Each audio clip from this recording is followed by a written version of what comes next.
Hello there. General Kenobi. No, we are not on Utapar. This is a Star Wars special for video games for Tavern Talks. Had you feel there for a sec, didn't we? But no, we're coming to you from, from the... Can't speak tonight. Coming to you from the Gamers Guild. I'm Mikey, and we've got Tom with us as well. Or Oggy X, or Jedi Master Oggy X. Yeah, we've got that, yeah. Right, so I've got some news first. We're going to get that out of the way with the news segment. Got some very exciting news about Jedi. Well, very exciting news, but concerning news at the same time. So we've got, I don't know if you've heard, but we've got Jedi Survivor 3. It is in development, but we're looking between 2026 and 2028 possibly for a release date. Now we do know, I've not been able to find out why he's left, but the former game director has left. The what's it called again? Sorry, I'm like completely butcher this pronunciation, so I'm very, very sorry for this. Stig Asmussen has left, which has raised development concerns. Now, what do you think about this news? This news is it's new to me actually. I didn't really know much about the development behind the Jedi Survivor game, so I'm only just hearing this now. This is still EA. It's not DICE, is it? So. What? It is, yeah, it's EA. It's not DICE. EA. It's not. Well, it's not DICE. That's Battlefront. That's EA's Battlefront. Battlefront. So, it is still EA. It is still EA developing the game, so the former game director has left, unfortunately, which has raised development concerns in the background. Now, we don't know why he's left. I couldn't find a reason why he's left the project. I couldn't find out whether he's fully left EA or if he's still there. I can't find it. I couldn't find anything. That's all I've been managed to dig up. But considering like Fallen Order and Jedi Survivor, there was still a bit of a space between those two games when they initially came out. It was a 4-year, was it? 4 year? 4 year development cycle, I think it was. Yeah, between the first and the second one. Survivor, yeah. So it doesn't seem that bad, really. What years did you say? Sorry, Yeah. Well, the rumored possible release dates between 2026 and 2028. Okay. So I'd rather it come out later than sooner because I don't want time to work on these. I don't know about underlining concerns. Yeah, I don't know about you, but I wasn't a big fan of the second one. I prefer Fallen Order over Survivor. I really, really do. The first one was that was just amazing.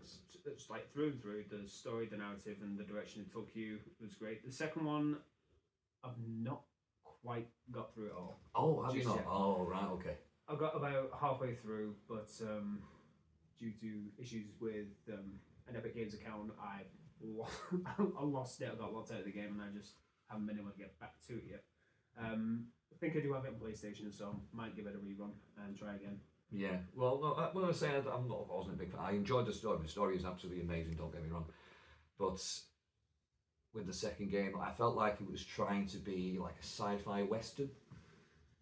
You know, when you kind of stepping on my audience toes a little bit there. No, sort of, but it felt like it was trying to be Red Dead in space for me personally, because you've got like your little camp that you build up, you've got like a saloon, you've got side characters that you go and recruit for your camp or you go and help, and you've got and there's also bounty hunter missions as well, which is all like, for me, that's a Red Dead thing, especially bounty hunter missions. Like, it's cool that they're in the game, but personally I felt like it was trying to be something that it wasn't.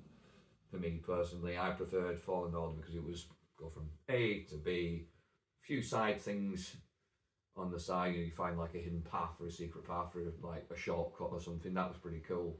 So I prefer that to actual open world. Maybe it's just the way it was done. I'm so glad it is a good story though, because the story is what kept me playing it. Otherwise I would have called it quits, unfortunately. Now, Black Ops 7 did come out Friday. It did. We just last night we were on Zombies. We were actually at the dam working last night over on Switch. Quite hectic. Yeah, quite hectic. Yeah. Now I'm not doing any spoilers for the campaign or anything.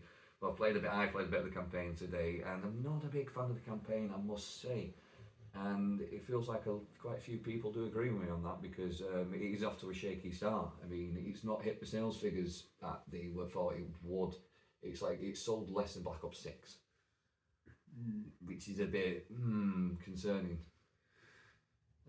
Like for me, the campaign didn't feel like a Call of Duty game, and like obviously no spoilers, because if you've not played it, then I don't want to ruin the game for you. I don't want to ruin the experience.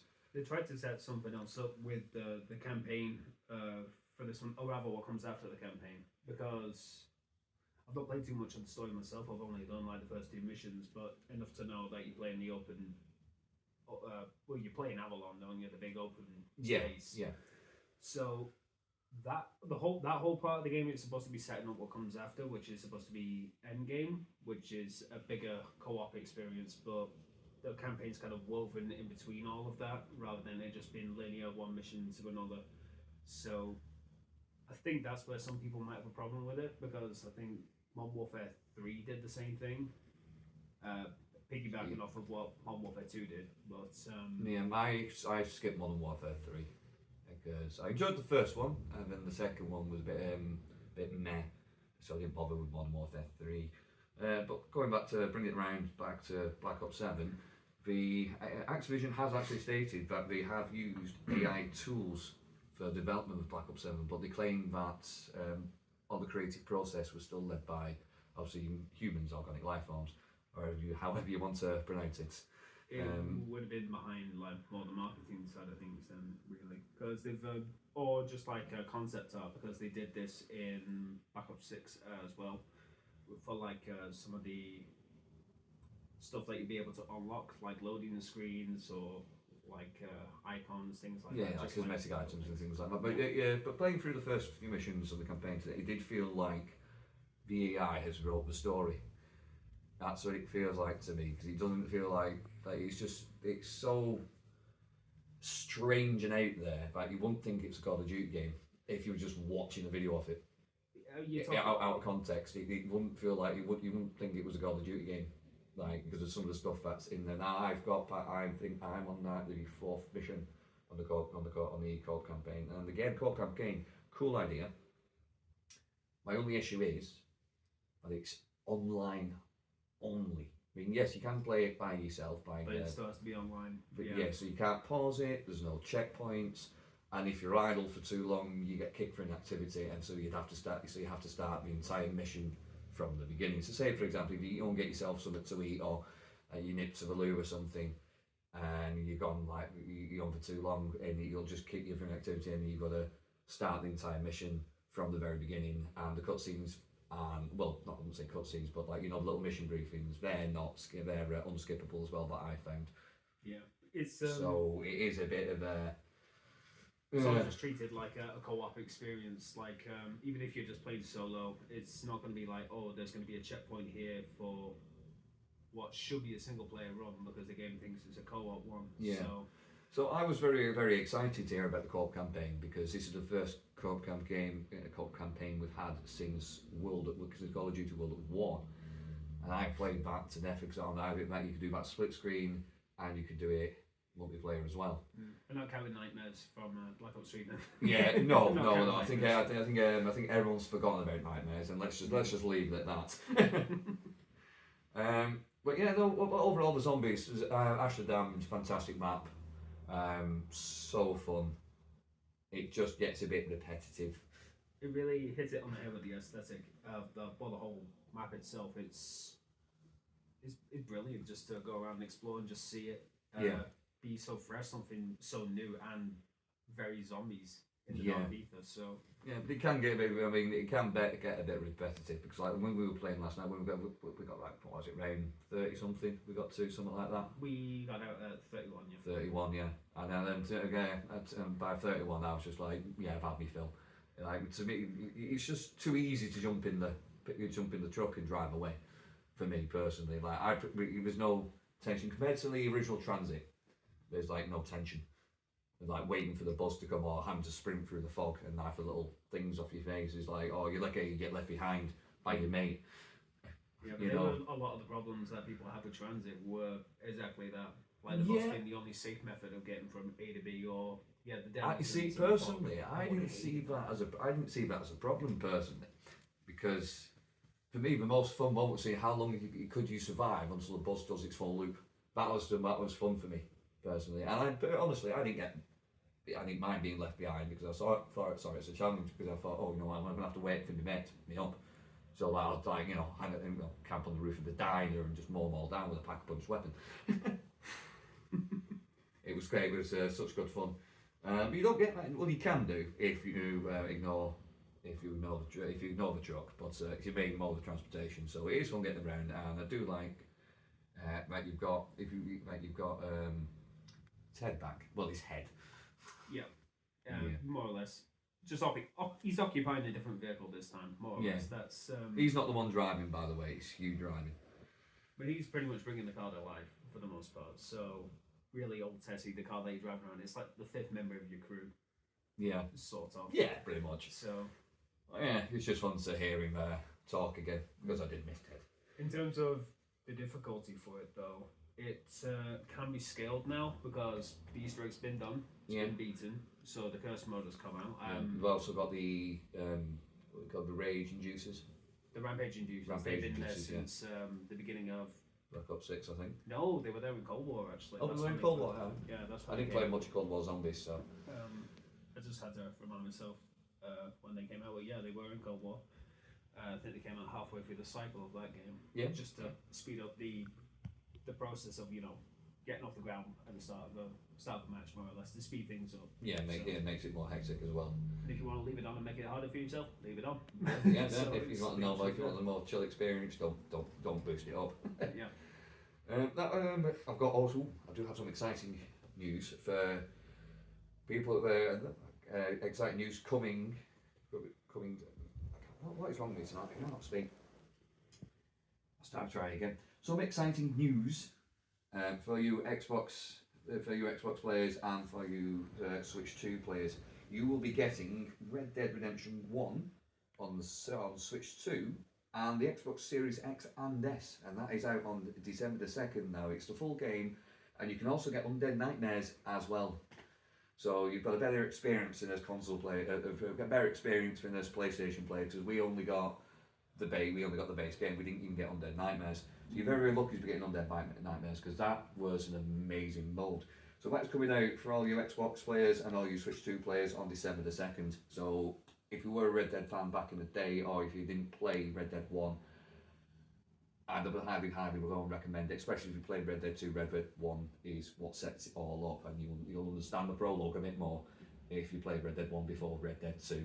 Yoda was in charge of making the games, did it backwards. And also, another rumour, apparently we are getting Halo coming to PlayStation 5 in 2026, which I'm very excited about, because I have always been a PlayStation console, so I started with the PS2, had the PS3, PS4, PS5. So I've never really played the Halo games, so I missed out on them. But you've played the Halo games, and know for a fact you have. Just like other friends have split screen, that sort of thing, like way back. So are we in for a good experience in 2026? Would you say for us PlayStation players? If it is building on top of what little it's again it's very vague, but I would say yeah. Like they're really building this up. So keep your eye out. I'll be keeping my eye out. I'll be following that because I do want to play the Halo games, and I'm thinking, because I know it's got a co-op campaign in Halo as well. So I'm thinking we can do like a let's play type thing through the campaign, which would be really, really fun. So yeah, we will be following that quite closely, and 2026, keep your eyes out for it. And if you hear any news, let us know so we can get it on air straight away. Now I need my go on our little group chat. Let me just get it off here. I forgot to write it down now. This is to do with Battlefield 6. I didn't know about this. I've not picked up a copy of Battlefield 6 yet, and I've not seen this anywhere. But my friend sent it me over our little group chat, and he found a picture. Now this picture states marijuana offence. Due to your voice chat records, you have repeatedly announced you have been smoking and harassing other players. We cannot allow you onto Battlefield 6 servers while under the influence. We have refunded your purchase. This is out of our control due to new legislation, and we have an obligation to keep our players and community safe. This ban is permanent and cannot be reversed. Scan the QR code to learn more. or get additional assistance. Now, I think that's rather interesting for Battlefield 6. Battlefield 6 seems to be pleasing a lot of things over there. I mean, It's very on the nose and very specific as well. yeah, what, it could have just been, it might not have been an influence of marijuana, it could have just had a few beers and slurring the words, you know what I mean? Because, you know, some people do have a few beers while playing video games, you know, on Friday, Saturday night, and instead of going out, I know me and you do sometimes on stream, don't we? We'll have a couple of beers each while streaming. Yeah, so what's the process behind deducing that it's that specifically? It's that specific. Yeah, I've not been able to find anything else on it. Like I said, my friend sent me this picture on our little group chat, and he just keeps seeing them. He said there was he said one about somebody not paying their child support, and they got restricted from the game for that as well because they haven't paid the child support. So until he paid his child support, he wasn't allowed to play Battlefield 6. So it seems to be. I don't know what's going on there. I don't know what's going on there. Again, it could just be AI pictures made up, because I've not seen anything. So if you do know about this, if you are a Battlefield 6 player, please let us know what is going on with all this. Is it actually true, or is it AI? Is it AI pictures? Because like I said, we're not sure. I've not seen anything. It's just what my mate's seen. So I don't know. I don't know. Because he's not played Battlefield 6 either yet, so even he's just seen it and sent it to me. Just thought I'd give it a quick mention. Completely forgot about it until today. But yeah, Battlefield 6 players, let us know what is going on with that. Have you experienced something like this? And if you have, please let us know, and down in the comments, please let us know. Anyway, right, onto the fun part. Star Wars. As you can see, Natasha's here filming, and so if you are watching this YouTube, you can see our little collection of Star Wars memorabilia and a small selection of games that we've managed to dig out of storage. So Star Wars. This is just, we might touch on the films, we might get carried away and touch on the films, but I want to keep it mainly about the games because I figured that was going to be the focus. Yeah. Because there's a lot of good and a lot of Yeah, especially with what's going on with Disney and everything like that. We're not going to be talking about that. We're just going to be, we are Star Wars fans, we like all Star Wars, and that is it. And when I say all Star Wars, yes, that includes the Acolyte. I was a big fan of the Acolyte. You can hate me for that. Just thought I'd get that out of the way with first. I like the Acolyte purely because the lightsaber fights were amazing. Let's leave it at that. Right, so what was the very first Star Wars game you ever played? If you can remember. Can I remember? I can remember mine. Actually, no, I could. PlayStation 1, Episode 1, The Phantom Menace. Oh, was it? Oh. The very first Star Wars game I ever played was on Game Boy Advance SP. And that was Star Wars: The Apprentice of the Force. It was a little side scroll. You played as Luke Skywalker, and you had access to so you start off with Luke Skywalker with a blaster, and it follows the original trilogy. You start off in Tatooine. You start off in New Hope, and you even had a trench run as well. So you just played through the whole of. Yeah, you play through episode 4 in New Hope. So you rescue. You start something off by rescuing R2D2 from the Jawas, R2D2 and C3PO from the Jawas. Well, buying R2D2 and C3PO from the Jawas. So you got to get back to your homestead, and you got to go and find C3PO and R2D2. Then you meet Ben Kenobi. Then there's a Death Star level, and it just follows all the main parts from the film. It's a really cool, neat little game, to be honest. And I think I've still got it somewhere. I just couldn't find it for this episode, unfortunately. Well, it is around here somewhere. And then obviously it had the trench, ended with the trench run from episode 4 New Hope, and then you're into episode 5. Still with your blaster, you're fighting Wampers, which is absolutely awesome. And then he even has like the Battle of Hoth, so you could tie the AT-ATs. I think. So it's not just one; it's like the whole of the original trilogy. Yeah, it's all the original trilogy. So you do 4, 5, and 6. And episode 5, you do training on Dagobah. That's when you get your lightsaber. You can switch between a lightsaber and a blaster, which is quite handy for ranged enemies. It was a really fun little game, and they also had a survival mode as well, where you could like choose your little section. You could survive. And it just threw everything that you see. I had from stormtroopers, and in episode 6, Return of the Jedi, when you're on Endor, you are you are fighting not just stormtroopers and scout troopers, but you're fighting the wildlife of Endor as well. So you've got like giant like wasps and it's insane. Like you're not fighting Ewoks. It's just like other like weird creatures that you wouldn't see anywhere else, to be honest. But it was a fun little game. That was the first game I ever played.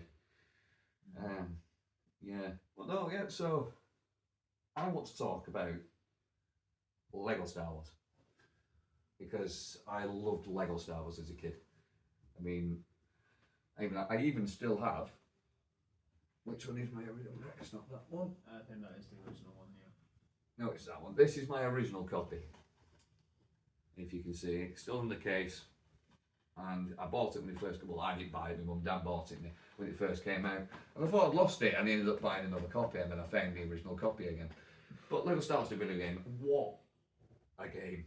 I even still play it on. I even still play it on the PS2. Like honestly, it's absolutely amazing game.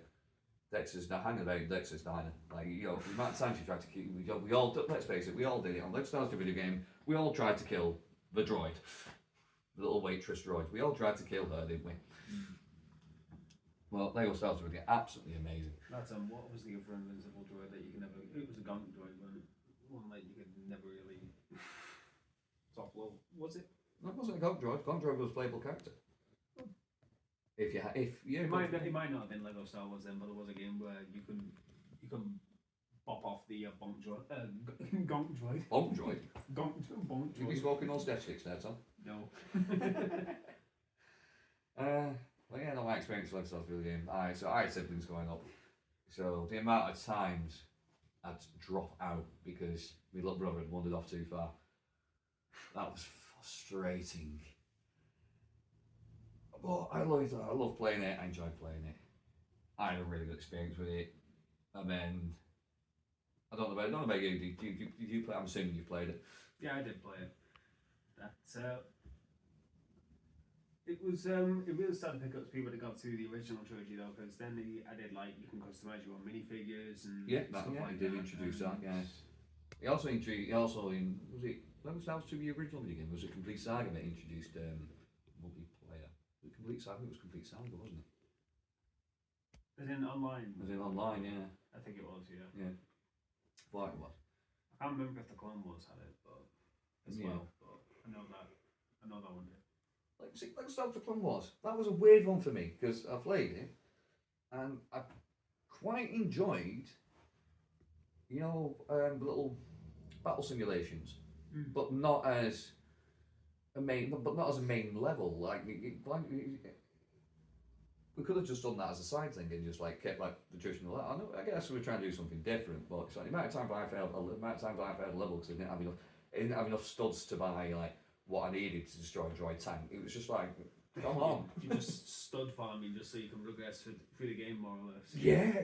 And you can't even save your studs to unlock characters because you spend them all trying to complete the story mode. It was good. Absolutely bonkers, that one.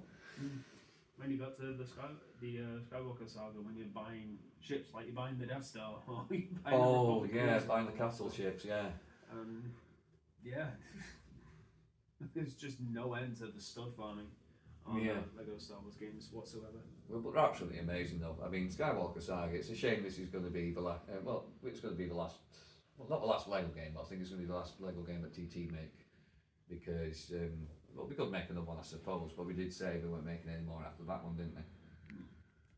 I mean, unless they were going to do one covering some of the shows, I suppose, but I don't think they would they? Yeah. Like Mandalorian, Book of Boba Fett and all that. I don't know if they would. Yeah, it'd be cool if they did, but they probably won't, to be fair. I mean, but Skywalker Saga, why don't we have customizable characters and online co-op in Lego Star Wars Skywalker Saga? Did we run out of time? Was it going to be planned to be put later and they forgot about it? Could we not get it quite right? We don't know. I don't know. But these are questions I pondered on before the game, yeah, definitely. And I completely forgot at one point that Skywalker Saga wasn't online. And I remember me and my friend Kurt tried to sit down and play it. And me and my brother did. Me and my brother did. We were like, how do we do online co-op? And then Google search, no you can't. Yeah. It's just a completely... in this day and age now, in this day and age of gaming now, it's not like it's back on like the PS1 or the PS2 where you had to plug your router into your console. I mean, it takes up all your internet. It's like it's wireless internet now. It's easily done. Online gaming. I mean, it's easily done. There's loads of online games. We're all, like for example, Helldivers 2. That's an online live service game, and it runs. But I would say it runs perfectly fine. But depends what platform you're using. I mean, there is a lot of PC issues and a lot of Xbox issues. There's a and lot server of issues. at the moment. Yeah. It's like one in every 3 Helldiver matches I've been kicked out of in the past when I played. So yeah. I don't know what it's like now. It's been a minute since I've been on Helldivers now, but yeah, I've not been on a while. I've not been on for a while actually. I'm thinking of jumping on it Monday morning. But like speaking of Helldivers, I've just thought of a really good idea. A Star Wars game like Helldivers 2, and set it in the Clone Wars. ooh, you could definitely go for something like that. That would be. I read Studios. If I read Studios, get on this because it'll be absolutely amazing for you to do. And you've already got the platform there for Helldivers. So make a Star Wars game like Helldivers, but instead of dropping in with Hellpods, you come in. You come in with an LATT gunship. But it would only obviously you got the Separatists, but it would just be the one faction, so you couldn't really do anything else unless. Well, I don't know. What else could you do? You did Pike Syndicate. Could do. You got bounty hunters. You could be fighting back. They could be like special units that you have to. Like the Separatists have hired. Like Jango Fett. You could have. Could be fighting. The daddy of the clone army, which he is. Yoji. Yeah. So, is there any other Star Wars games that you want to talk about?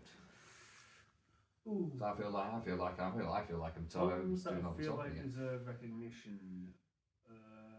Knights of the Old Republic is 1 and 2. Those are games I think definitely need to be touched upon. Yeah. Because Game of the Year awards, I'm pretty sure, right? That's what they got. I know the second one did back in 2003, was it? Something like that. It was a while ago. A while ago. Yeah, I remember that game pretty well. Like throughout the story. Like if I sat down and played it now, I could literally probably just go all the way through to the end. Like I think every single time though, I've always gone down the light path. I've never. You have done the dark side. I've No. never done the. Well, I could do. I've got it on the Switch, so I can easily go back and do it on the dark path. Do it. Give in to your hatred. I said I wasn't going to do the impression on stream. I've got you. I got you. You got me. Another game that I do want to touch on. I don't know if you had a PSP growing up. I did. I don't know if you didn't know. So you wouldn't have played Star Wars Lethal Alliance or Star Wars Renegade, would you? No. So Renegade Squadron, it's a Star Wars Battlefront game. So technically we did get Star Wars Battlefront 3. It was just called Star Wars Renegade Squadron. But yeah, I mean, you can have a look at the case if you want. Oh yeah, I do remember this artwork. Yeah, and there's also Star Wars Lethal Alliance, which is also PSP. But that was one of my Lethal Alliance was one of my favourite games growing up. So it's pretty much you play the Twee League and you start off on the Coruscant Underworld fighting against the Pike Syndicate. Oh, not Pike Syndicate. Was it Pike Syndicate? I feel like it was Pike Syndicate. Was it something else? Anyway, I'm getting sidetracked here. So you end up doing a mission for Sunday, and he ends up recruiting you into like the early days of the Rebel Alliance. And so you get to meet Leia's in the game. So you get to meet Princess Leia and Bail Organa and all that, and you end up going on missions. And you encounter this little droid. It's on the cover of the box art.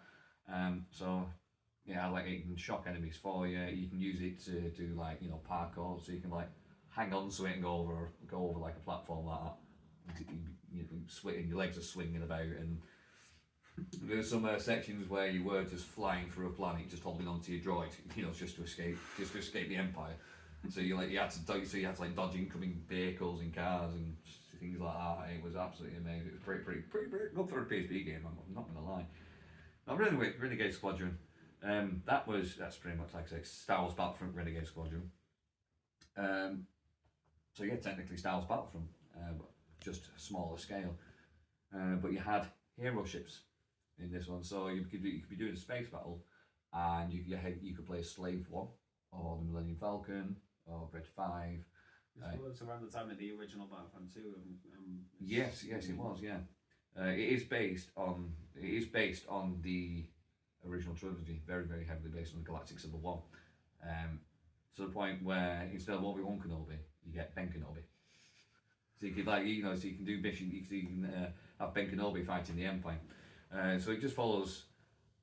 You've guessed it. A band called Renegade Squadron, and you go on pretty much off the record missions for the Rebel Alliance. So it's basically like Black Ops really.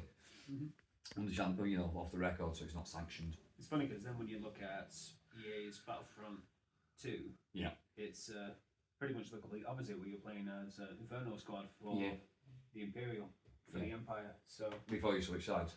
Yeah. Again. Oh yeah, before you switch sides. Yeah, just. I hope you have played the Battlefront 2 campaign.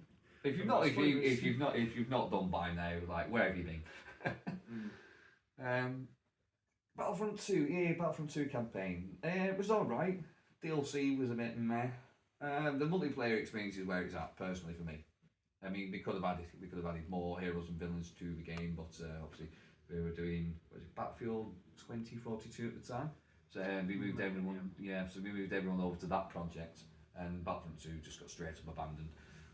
Unfortunately. It fell off, and then it came back again. Like everyone just wanted Battlefront 3, didn't they? So I know some. Hop back on. So I know some developers didn't want to leave. Didn't want to leave Battlefront 2. They wanted to stay on it and perfect it and get more characters in. But EA was just like, no.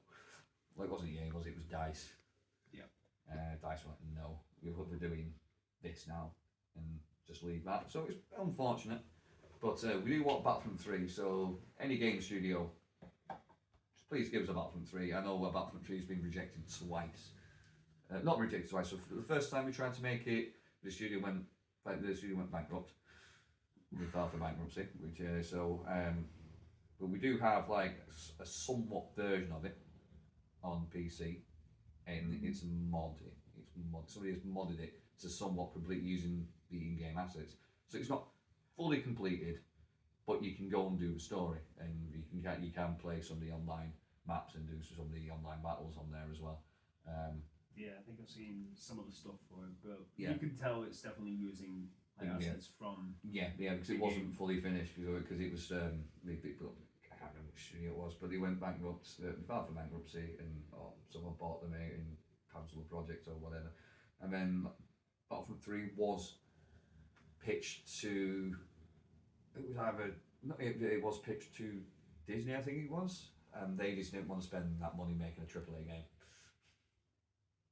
Because we stated big more wanting to rent out Star Wars license to make video games, but we're not going to make video games themselves, focusing more on the mobile front. Yeah. Unfortunately, so we're not going to see any video games from Disney. So it's just whoever buys a license. Yeah. Let's not forget. We've got to talk about the Force Unleashed. Of course. Sam Witwer's performance. Well, Sam Witwer's Starkiller, yes, definitely. Between the two, first or second one, which one would you say is your favourite? First one, hands down.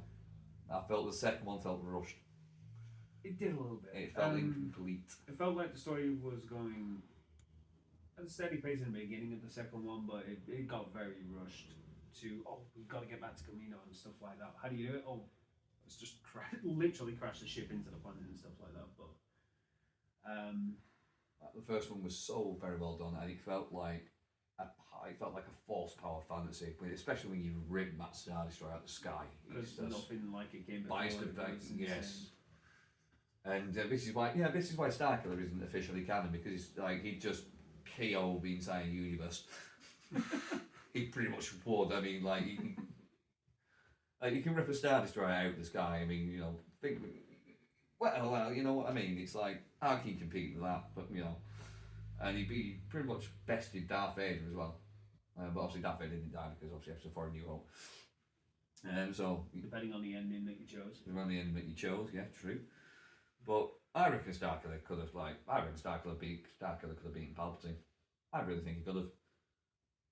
In many ways, he kind of did. He got him down, didn't he? Yeah. So in that story.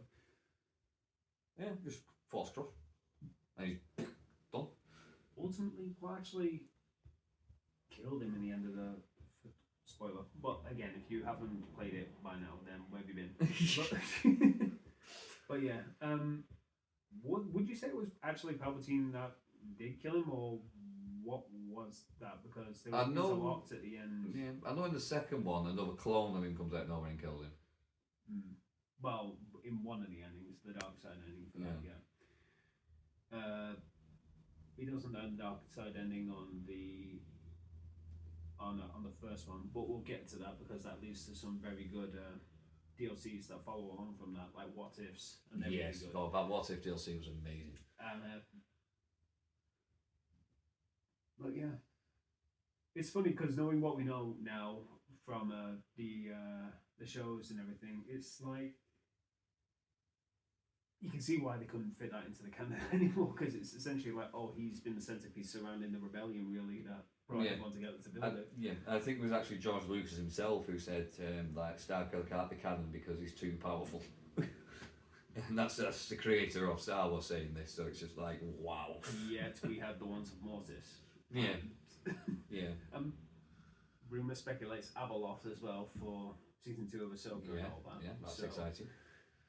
I think you've got some pretty powerful players already, so maybe just a slightly toned down stuff. Yeah, but at the time we didn't have those powerful players, really, did we? Pretty sure. No, at the time when the Force Unleashed was around. Yeah. So I'm saying like back when the time, maybe like he could be introduced into the universe now. I mean, I have heard rumours that he is going to be introduced live action, and which no, for me personally, just no. Keep him in the games. Like, don't ruin this character for us. Well, Sam Witwer himself, he's pretty much been behind a lot of Star Wars projects, doing a lot of voices, not just for like the shows, but again, the games, because I didn't know if you know he voiced the Emperor in the Force Unleashed game as well. Oh no, I didn't know that. No, he did do that as well, and he was the Emperor in the Conquest TV show and Maul and the Sun. So he's done a few, but Starkiller, Galen Marek, he is. That's his original character. Yeah, he is that character. So yeah. Also, another rumour I've heard.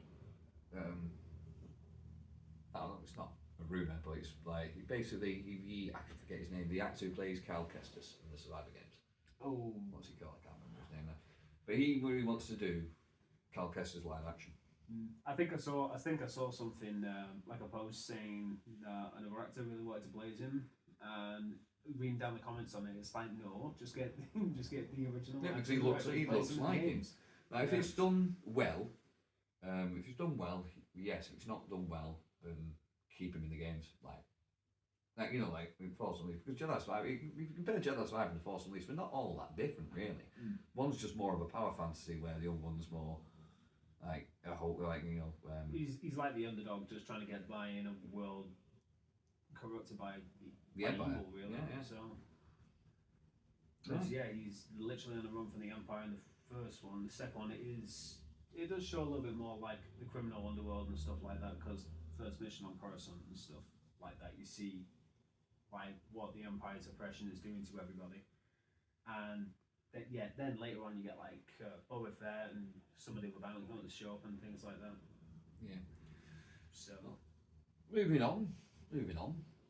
Star Wars Bounty Hunter. You're gonna hate me. I've not played this. You've not played it? No. Oh wow. I don't know where to go from there. Star Wars Bounty Hunter, absolutely great game, man. He plays Jango Fett. I know. He plays Jango Fett, and it's basically the plot is Darth Tyrannus is putting Jango Fett through the ringer to see if he's worthy to be a clone donor. Yeah. Oh no, I have seen. That's the plot, but there's other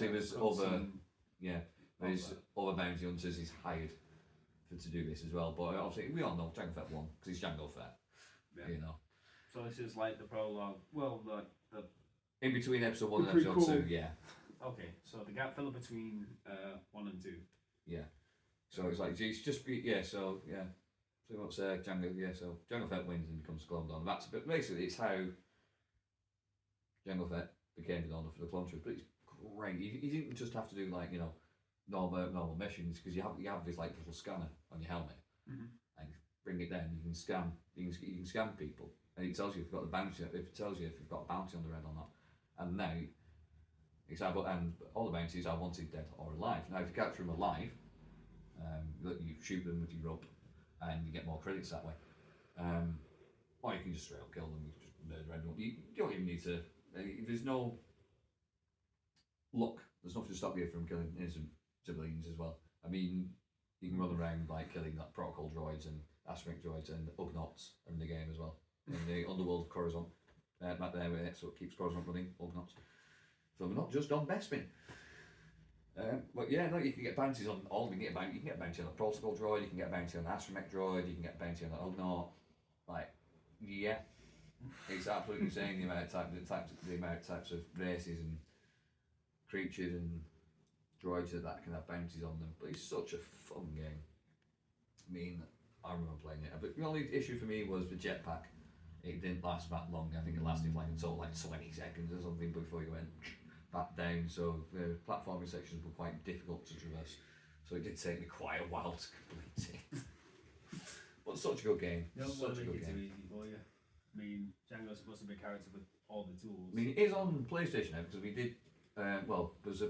I don't know if it's still in the games catalogue, but there's on the Classic Collection. I don't know if it's still there on PlayStation. There's a lot. There's a lot of But like we did some of the old port. games coming back.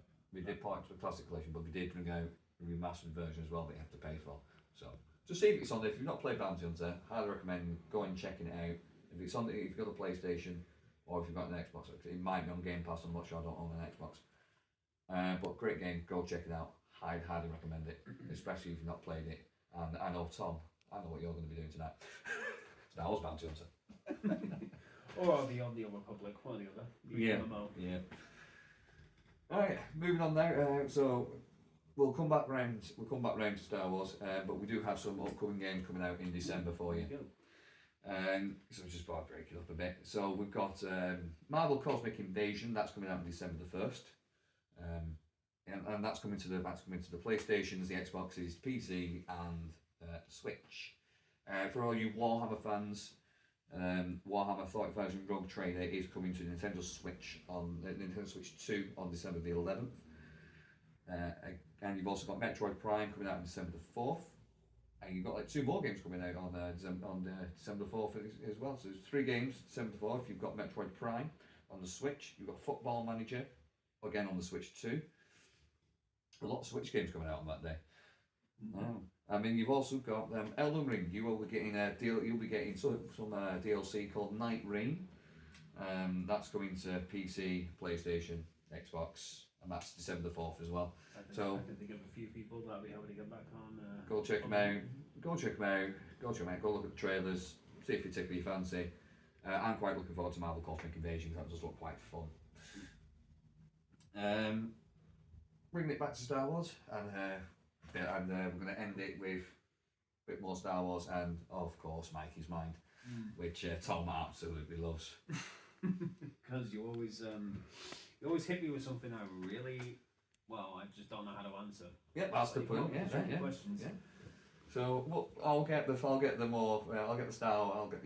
Wars questions out of the way with first. So, what is your favourite Star Wars theme? Theme, as in theme tune, as in like Duel of the Fates, the main title. Oh, it's so tricky that one. But There's a lot of good ones. I would have to say Duel of the Fates. Duel of the Fates. Mine is Star Wars Cantina theme. There you have it. I think it's absolutely amazing.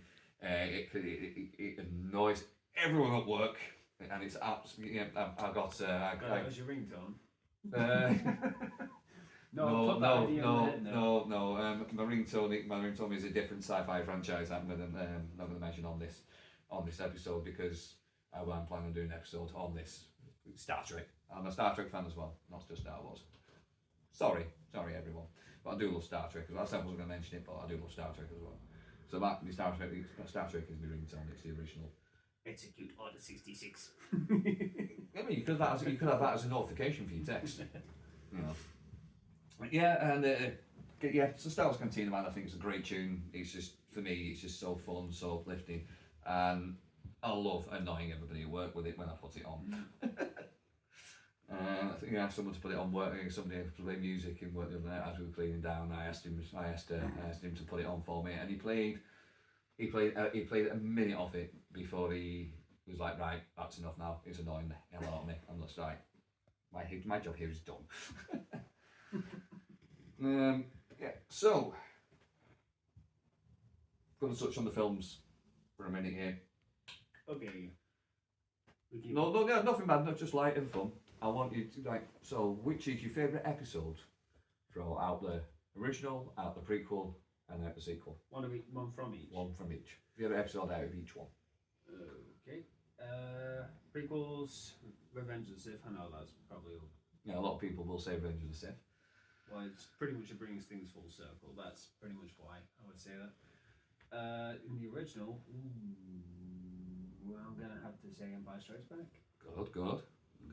And sequels, Force Awakens. Yeah. All right.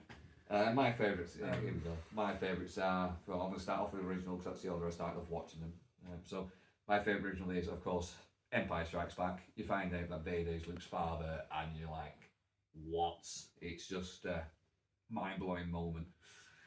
It was just mind-blowing moment. For prequels, I already know the answer. You already know this one. If you've watched my Star Wars streams, you'll know this one as well. But my favourite out of the prequels is actually Episode 2, Attack of the Clones. I love the reveal of the clone army. I mean, if you get rid of all the I don't like sand and all that, yeah, if you get rid of all that, it is actually quite a good film. If you get rid of all the filler, it's a really, really, really good film. I like the reveal of the clone army. I love the Battle of Geonosis. I love the rescue in the Geonosian arena. When all the clones come down, it's just yes, here we go. And for sequels, I will have to say Force Awakens. I'm not a big sequel fan, I'll be completely honest. I really enjoyed Force Awakens, and I don't remember much of 8 or 9. That's how memorable they were to me, unfortunately. 8 was just. Was that the one where it was speed in space, but we had to go really slowly? It was just one space chase. That's what it was. It was one. It was speed in space. We couldn't go over a certain. We couldn't go over a certain amount. Couldn't go over a certain speed, otherwise they'd track them down. Something like that. Or like we were tracking the hyperspace jumps or something. Yeah. Yeah, I didn't get it. I mean, you had that scene on the casino planet where they threw all the animals. Yeah. Why? Why was that? What? You're fighting the Empire, you know? And you know what? First Order. Well, First Order, yeah. Well, Empire, First Order, pretty much the same thing, aren't they? What's that got there? Anyway, it was just complete. I didn't enjoy them, unfortunately. But some people really do like them. No, and that's completely fine. Star Wars is Star Wars at the end of the day. But I'm just not a sequel fan. If you enjoy them, more power to you. And the final Star Wars question. Well, it's not a final Star Wars question, but if you had to list your top 5 Star Wars games, what would they be? Top 5. Ooh. Yeah, difficult one. This one. Just top 5 in general. Just top 5 in general. Just like not ranking. No, not ranking. No, not ranking. Okay. No, just. Well, Jedi Fallen Order. That's definitely going to be one. Force Unleashed, original. I do like the MMO games, so I will say Star Wars: The Old Republic, and Knights of the Old Republic 2. That's 4, and I'll just say the original Knights of the Old Republic as well. Yeah. Okay. Fair enough. Right, Mike. So, my top 5 Star Wars games. Star Wars: Force Unleashed, definitely. I've already mentioned this one. Star Wars Renegade Squadron, Star Wars Lethal Alliance, the original Battlefront, and the original Battlefront 2. And if I could, I completely brushed over Battlefront 2. I'm surprised you did, to be honest. Yeah, well, I'm gonna say the originals. I mean, the PlayStation 2 versions. Yes, they were on PlayStation 2 first. I was trying to think outside the box because we are on Star Wars Battlefront 2 quite a lot in general. So well, if you want to think outside the box, you've also got Star Wars Starfighter and Star Wars Jedi Starfighter. They were pretty good games as well.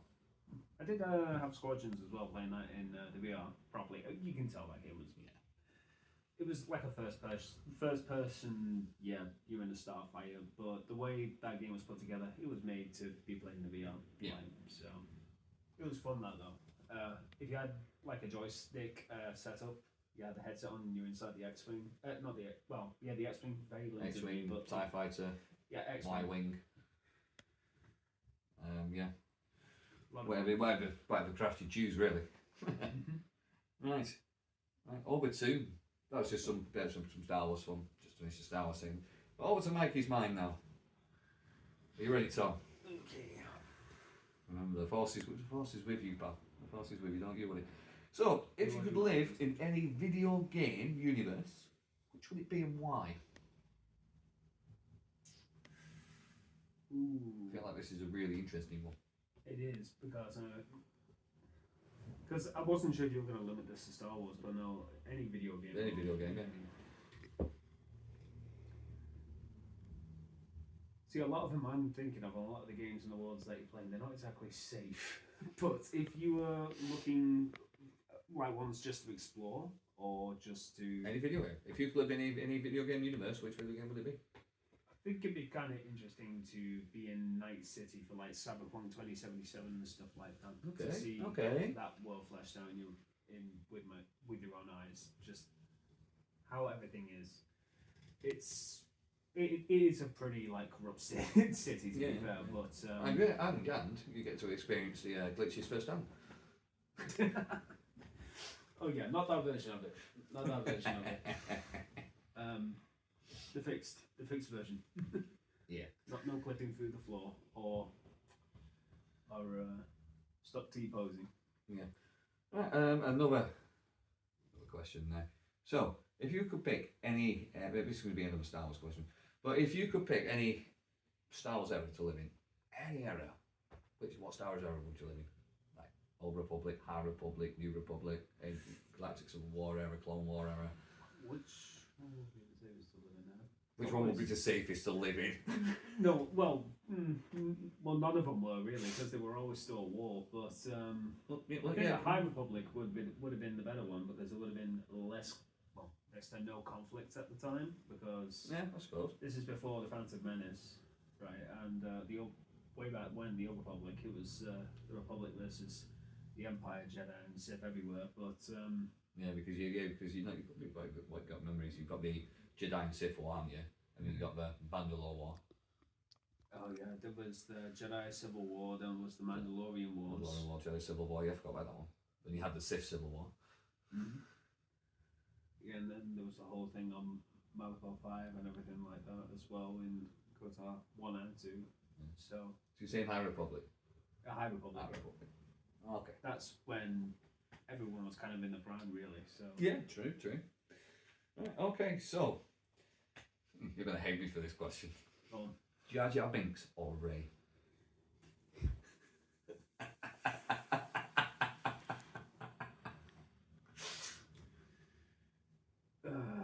So long as she doesn't use a bloody mind ability on me, I would have to say Rey, because I feel like Jar Jar would just get on my nerves after a while. Just to keep him in company. Yeah. Yeah. So right. Okay. So, Jango Fett or Cad Bane?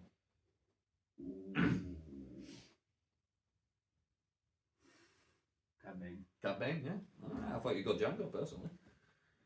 Hoth or Tatooine? Oh, great. Am I melting on the two suns, or am I freezing to death? Don't forget all the hot activity on Tatooine as well. I'm hiding from Wampers as well on Hoth. Or Grey Dragons on Tatooine. Tatooine, yeah. All right. So you're all right. You're all right with the hot cartel and Jawa's nicking you. Jawa's nicking you. You know, all your little electronics and everything. Yeah, you're fine with that. All right, Tatooine it is. Yeah. Would you join the Hut cartel though? Would you? If Jabba approached you and wanted to hire you as a bounty hunter, would you actually join the Hut cartel? As a bounty hunter? I think I would. Just for the quick, I think I would. You know, Tatooine's a very corrupt planet, isn't it? So just stay ahead of the game. What's the line? You'll never find a more wretched hive of scum and villainy. Yeah. So yeah, probably. Yeah, I would as well, personally. Hmm. Either that or I'll work in the container, just so I can hear that theme tune on repeat. Alright, okay. So, would you rather train under Darth Vader or Obi-Wan Kenobi? I feel like Darth Vader's methods will be a bit more harsh, to be honest. And, well, we've seen him have an apprentice before and how that worked out in The Force Unleashed, so I'd have to say Obi-Wan. You're going on when you're playing it safe, yeah? He trained Luke, well, he partially trained Luke Skywalker, so... Yeah. Alright then. Alright, now it's time for you to do me. Yeah. Okay, thanks for pointing out, because I completely got lost last time. Yeah. I've tried to make it structured. Okay, so if you could live in any video game, which one would you be and why? Which one? You gonna say Elder Scrolls? No, I'm playing it safe here. I'm saying Animal Crossing. Fair As long as I pay my rent on time, I'm fine. enough. Okay, which Star Wars hero would you live in? I'd have to say Old Republic. The Old Republic. The Old Republic, yeah. You know, like like Phantom Menace era. Yeah. Because that would be the High Republic, or just the Republic, I think. No, it's Old Republic. Because New Republic's like old Republic. That would be like back where the Jedi Civil, well, the Republic and the Empire would be fighting. Oh, okay. Let's say High Republic's like 100 years or so before Phantom Menace, but I think it's like the fall of the High Republic. All right, we'll run around that era, just so I can show the Qui-Gon Jinn. You know, who won't want to hang around with Liam? Who won't want to hang around with Liam Neeson as a Jedi? I mean, you McGregor as well as a Jedi. You know, he's fucking good. You know, they can be protectors. Just don't go on negotiation missions with them. Not in the company of Jar Jar. So yeah, speaking of which, Jar Jar Binks already. Jar Jar Binks. Just to find out whether or not he is actually a Sith Lord. Darth Jar Jar, make it happen. Jango Fett or Cad Bane? You said Cad Bane, I'm going to say Cad Bane as well. I mean, I do like Jango, as much like Jango, but Cad Bane's got like a Western outlaw type vibe going to him, you know. Especially throughout the time that you see him on Clone Wars and the Book of Boba Fett, and then even in Tales of the Underworld, where you really get to see like his origin and build him up as a character, he really does give off that vibe, yeah. Yeah. I'm trying to think of who to compare him to, but I don't. He's sci-fi Clint Eastwood, isn't it? Yeah, Clint Eastwood. He's sci-fi Clint Eastwood. Just say it and then just think, and then we'll be like, I don't know. All he's missing is a poncho. Yeah. Hoth or Tatooine? I'm gonna have to say Tatooine because I'm You don't want to share a cave with a wombat. Well, it's not that. It's just, well, to be fair, I'm terrible in the cold, but you know, I could always cozy up to a taunt on, I suppose. But yeah, no, Tatooine. Yeah, I'd say Tatooine. Join the say Tatooine. Like get a job in the cantina or join the Hutt cartel. That'd be pretty fun. Okay. Yep. And train under Vader or Kenobi? Vader. Lord Vader himself. I'll train under him because it's Darth Vader, man. Even though you know the rule of the Sith, it's always the rule of two. So you're always looking over your own shoulder to see if anyone's going to stab if he or. So what it is, Darth Vader defeats Palpatine. I mean, I defeat Darth Vader. I mean, I just don't take on an apprentice, so I'm the sole Sith Lord. Yeah. Didn't think of it that way, did you? Yeah, but then you've got no one to pass the mantle to. Well, I will. I will. You're a vampire after. Yeah, but I will pass the mantle on when I'm on my deathbed. If you're on your deathbed, how are you going to train them? Anyway. Using the Force. Okay, fair enough. Alright, I think it was all six. Transfer all my knowledge through the Force to their mind. Is that a thing? Am I thinking of the Vulcan mind meld from Star Trek? It probably will be. Let's just something. Yeah. Some of the abilities in like Star Wars Legends is unreal. So. Yeah. It's probably there. It'll be there somewhere. Yeah. And that's everything for our Tavern Talk. Now, we did want to give it a short episode, but It's nearly an hour long, this one now. But it's Star Wars, we just get carried away talking about it. But yeah, just about to turn to 60 minutes. There we go, that's been an hour. We'll wrap it up dead quickly for you. I hope you've enjoyed listening to me and Tom ramble on and talk about Star Wars. Trust me, we could have gone on way longer about Star Wars. Yeah, if we carried on, we'd be here for another like 3-4 hours. But no, thank you very much for listening. Absolutely amazing, appreciate it. And if you could, go and follow us on our socials. So again, same as last week, it's Instagram, TikTok, Discord, Spotify, YouTube, and it's at the Games Guild 25. All the other social links are in the bios, or on the bios of Spotify as well. So go get involved. Get involved on the Discord, because we'll be asking the questions on the Discord. We'll also be asking the questions on the Instagram as well, so get involved there. Let us know your answers down below there in the comments, and even in the comments on the Spotify section, let us know your answers down there as well. It'd be great to hear from you. If you hear any rumours, news, speculations, get in touch with us over social media, and we will feature it on one of the episodes here. And if you see anything Star Wars related, obviously let us know. If you see any news about Battlefront 3, hashtag Battlefront 3, let us know about that as well, because we're really looking out for that. I think that is everything from my end anyway. Anything you want to add there, Tom? I think that's pretty much it. So I think you got it all covered. So yeah.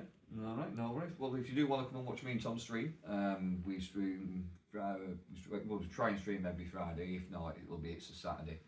If you want to come and watch us stream, over on Twitch, it's Green Arrow 25 at PS5 Gaming for me, and for Tom, it's Hoggy X over on Twitch. So come over, come and join in the fun, get involved, watch our stream, get involved in the comments and all that. We'd love to have you over there.